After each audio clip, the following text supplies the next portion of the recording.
Alright guys, as requested, well, as promised, I'm doing these video logs every day leading up to my meet. As requested, today we're going to talk about training. And first I'm going to try to adjust this camera so the angle is a little better. How about your Pioneer product placement right there? Today we're going to talk about training. I see nobody's watching yet, so I'll wait a couple seconds, but I do want to give a general overview of how I'm kind of approaching things. So the first thing to remember is that John is in charge, right? I think that's really important. Hi, guys. I think that's really important, that when you have a coach, you have to trust them and you have to make sure that you follow their lead, and if you do want to make changes, you run them by it and you just kind of discuss, why you want to make these changes, and then your coach tells you whether they'll be effective or not, and you need to be able to listen to them. If you really doubt your coach, it's time to find a new coach, but I don't doubt John. So I'm following his lead on the training. It is a push-pull leg split. I'm following a modified version of Odin Force, and we've discussed this. So if you're not familiar with John's style of programming, most of his programs, at least the newest ones, are divided into a push-pull legs kind of setup. And that's in order to maximize your frequency of hitting each body part, right? When you're doing that, you're hitting every body part twice a week rather than the standard, body part split where you're hitting everyone once a week. Now, if you're asking me which one's more effective, I'm probably going to have to lean towards the body part split because, if you look at the vast majority of the top pros, that's what they use. Now, you could argue, right, that the top pros have the genetics to get away with anything. And that might be true, it might not be true. But what I do know is that I put a lot of emphasis on anecdotal evidence. And so the fact that almost everybody trains that way really suggests to me that that's the most effective way. That's not to say it's the only right way. You guys know I preach over and over and over again, all that really matters is what works for you. And so, I am used to higher frequency style of training coming from powerlifting. And so I'm following this program where it's a little bit higher frequency. And my plan is, if it works, I'll stick with it. And if it doesn't, I'll try the body part split next. That's an example of making these small changes rather than the huge ones all at once. Because when you think about it, the changes are pretty small. Let's say you're doing push-pull legs, right? So you have chest, shoulders, triceps, back, biceps, and legs. If you're going to a body part split, you're really just switching that up, right? So maybe you have back width and back thickness, you have chest day, then you have shoulder and tricep day, or maybe you have chest and shoulder day, and then you have arm day, and then you have quad day, and then you have hamstring day. So it's a slight modification in my opinion. There are obviously other ways to split it up. You can make it something ridiculous, right, where you're training calves on their own day, but I think for the most part it's a slight difference. Now, the way John structures his programs is you have a heavy day and a light day for each of those. So you have a heavy push, a light push, a heavy pull, a light pull, a heavy legs, a light legs. I really like this setup because it allows me to focus on the competition lifts, or in this case, variants thereof, right? So I'm using a trap bar deadlift, I'm using a cambered bar bench, and I'm using a safety bar squat as my main lifts that I'm focusing on in terms of strength, and then I can still get all that pump work in on my light days, like today I have light chest. When you split them up, the way John suggests is that you do heavy, heavy, heavy, light, light, light, because most people have a break on the weekend anyway, and that way they're real refreshed for the heavy days. Personally, I like to have a little bit more space in between just for my mental state, and so that I have something to look forward to all week long. So I'm doing heavy pull, light push, heavy legs, light pull, heavy push, light legs, and that way I can continue to have a little break between my heavy days where I really have to focus a little bit more on my performance and less on the pump, if that makes sense. It's a huge difference, honestly. And once you guys kind of get into this style of training, if you're not already, then you'll realize how big a difference it really is. I'm not saying the light days are that much easier than the heavy days. They're just very different, and they don't require as much psych up in my opinion. And oftentimes it's really that psych up that's draining. It's not the physical work itself. Now, there's another modification I'm making, and I've touched on this a little bit, and that's exercise selection. So if you look at Odin Force, for example, on the first day, John had you warming up with incline rows, then you move on to banded chins. Well, I've mentioned my right shoulder's pretty jacked up. It's getting better. Chris Chris Stuffin worked on it a lot this weekend for me, and that helped a ton, and I'm doing my rehab stuff, so that's all helping. Hey guys, what's up? But chin-ups still hurt it, so obviously I'm not going to do a banded chin just because it's on the program, right? I'm going to do a supinated pull-down that doesn't hurt it, and that's exactly what I did, and my shoulder feels great today. So those are the types of changes that you need to be able to make on your own, right?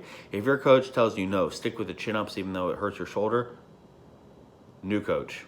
ASAP, new coach. It's not a good sign. How to improve muscle and balance. I like unilateral work for that. So, exercise. Another example, right? I'm supposed to do rack pulls. Well, again, heavy loading in that pronated position really hurts my shoulder. So I did the trap bar pulls, pretty equivalent height. It was still pulling from, a little bit, maybe 2 or 3 inches above off the floor compared to a regular deadlift. But that parallel grip really saves my shoulders. Now it does shift a little bit more emphasis to the quads and off the back, but that's okay because my back is obviously my strong point. So strong, in fact, that it's imbalanced. It overpowers. My erectors overpower my lats, and we need to work on that. So that's not necessarily a bad thing for me. Of course, my quads also overpower my chest and shoulders, so what are you going to do? So that's kind of how I go about exercise selection and then split programming. And when I say split program, what I'm really talking about is microcycle programming, but I find that most bodybuilders don't use that terminology. They just use split. So whatever you want to call it, that's how we're kind of structuring the microcycle. Then the mesocycle, right? This is planned out from now until the show. And the big show that we're planning for is North Americans in 10 weeks, right? So we're going to divide these mesocycles. We're going to divide that into 2 5-week mesocycles. It's really a 4.5-week mesocycle, half-week break, and then 4.5 weeks till nationals, or to North Americans. But say 2 5-week mesocycles. Within the course of those mesocycles, I'm getting 3 cycles of heavy training, or 4 cycles of heavy training, and then 4 cycles of heavy training, 3 cycles of light training. That's what I'm getting through you see a doctor for your pinched nerve in your neck. That's how I'm getting through these 2 mesocycles, and then we just repeat and see how much of that performance can we maintain when we really get into the depths of that dieting. But the way I'm structuring that mesocycle is to solely focus on my competition lifts. This makes it very simple, right? Because all the other pump work, in my opinion, you have to do the work. You have to put in the work. But as long as you're doing that and pushing yourself to the limit, well, it doesn't really matter how much or fast you're progressing. I know that sounds weird, and it gets in the difference between sarcoplasmic and myofibril hypertrophy, which will be explained on the Granite YouTube channel by yours truly soon, I hope. It's supposed to be a while ago. But what does matter for the competition lifts is increasing the strength, because I do plan to come back to powerlifting. So the way I'm structuring this is using RPEs, and Mike Teixeira's helped me out with this. Guys, injury questions, you got to ask a doctor, a medical doctor. I'm a doctor, I got a PhD, but I can't help you. I don't know what's going on with your elbow. As much as I wish I could, I know how frustrating injuries are. Trust me, they are the fucking worst. But asking somebody who doesn't know for help is only going to make it worse. So see a professional.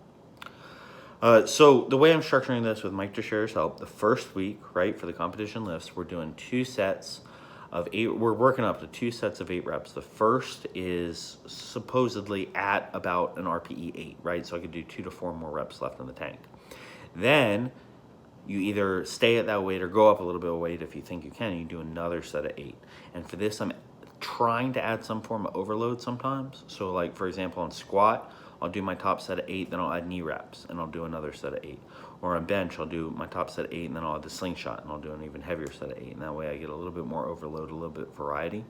With deadlift, I'm just kind of doing straight sets, because overloading a deadlift is not a good look, in my opinion, oftentimes.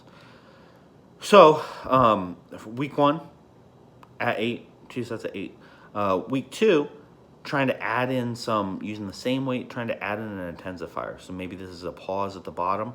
Maybe this is, the use of accommodating resistance like bands or chains. Maybe it's something else entirely. And then week 3, trying to add in another intensifier, right? So we're still using the same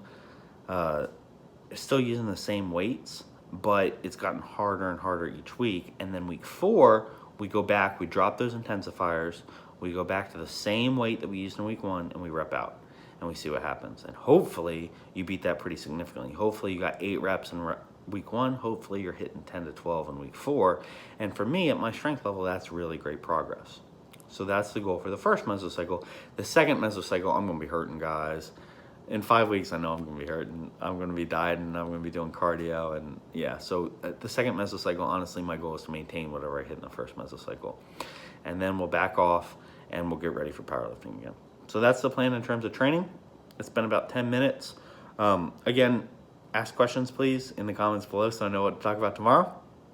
Thank you, guys, for watching, for commenting, for everything. Again, suggestions, please leave suggestions. I'm really sorry that I can't address your injury concerns, but I do want to help as much as I can. And honestly, in my opinion, it's helping as much as I can by admitting that I can't help you with your injuries. You don't want to take bad advice on this stuff, guys. It's important. Make sure you talk to somebody who knows what's up. Until next time, think strong, train hard, and I'll see you later.